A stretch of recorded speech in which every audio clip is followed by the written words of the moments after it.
ایران امریکہ کے تکنیکی مذاکرات کا مقام تبدیل سوئٹزرلینڈ کی بجائے قطر میں ہوں گے۔ ایرانی اور امریکی میڈیا رپورٹس کا کہنا ہے کہ امریکہ ایران کے کوئی بھی مذاکرات منسوخ نہیں کیے گئے۔ دونوں ممالک کے درمیان رابطے بدستور جاری ہیں۔ مفاہمتی یادداشت پر عمل درآمد کے طریقہ کار سے متعلق تکنیکی مذاکرات طے شدہ ہیں۔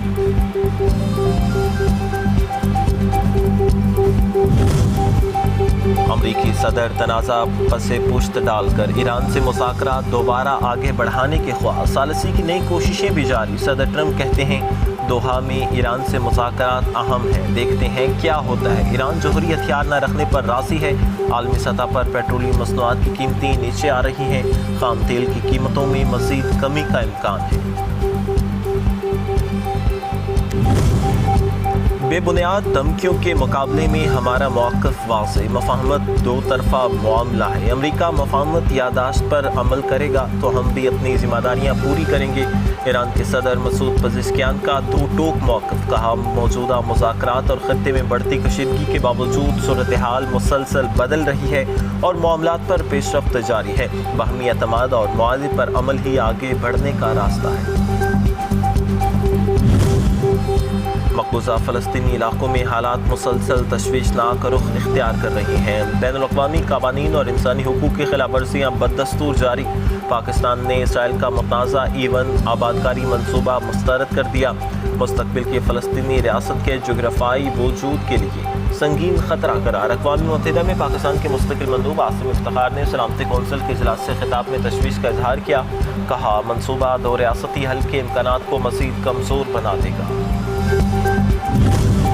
اور اسلام آباد وزارت مذہبی امور کا حج آپریشن مکمل، ڈیجیٹل بنانے کی جانب بڑا قدم۔ نیشنل آئی ٹی بورڈ کے تعاون سے ڈیجیٹل حج نظام، شفافیت اور سہولت کی نئی مثال۔ آن لائن حج پورٹل نے 1.5 لاکھ رجسٹریشن کا سنگ میل عبور کر لیا۔ سمندر پار پاکستانی بھی گھر بیٹھے حج رجسٹریشن اور ادائیگی کر سکیں گے۔ حج پورٹل میں درخواستوں کا سٹیٹس ایک کلک پر دستیاب۔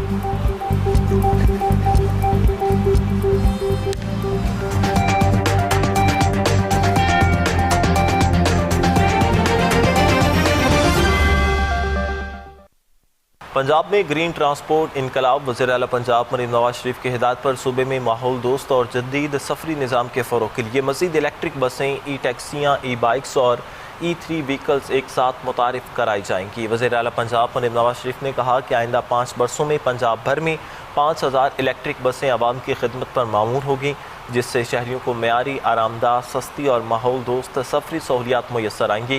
انہوں نے کہا کہ گرین ٹرانسپورٹ کا فروغ نہ صرف فضائی آلودگی میں کمی لائے گا، بلکہ ایندھن کی بچت، جدید ٹیکنالوجی کے فروغ اور روزگار کے نئے مواقع پیدا کرنے میں بھی اہم کردار ادا کرے گا۔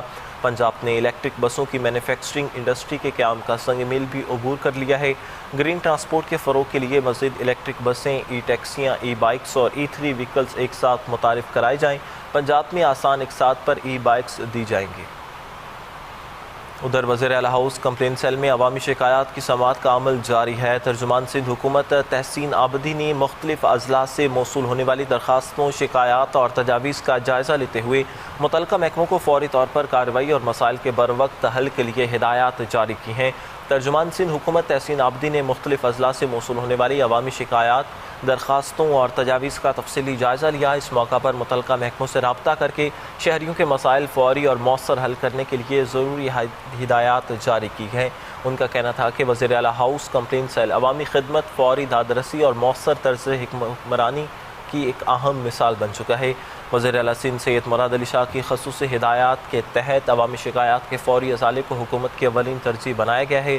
انہوں نے کہا کہ chairman Pakistan Peoples Party Bilawal Bhutto Zardari کے عوام دوست ویژن اور قائد عوام شہید ذوالفقار علی بھٹو اور شہید محترمہ بینظیر بھٹو کی فلسفہ خدمت کی روشنی میں سندھ حکومت شفافیت، جواب دہی، گڈ گورننس اور عوامی مسائل کے فوری حل کے لیے اقدامات کر رہی ہے۔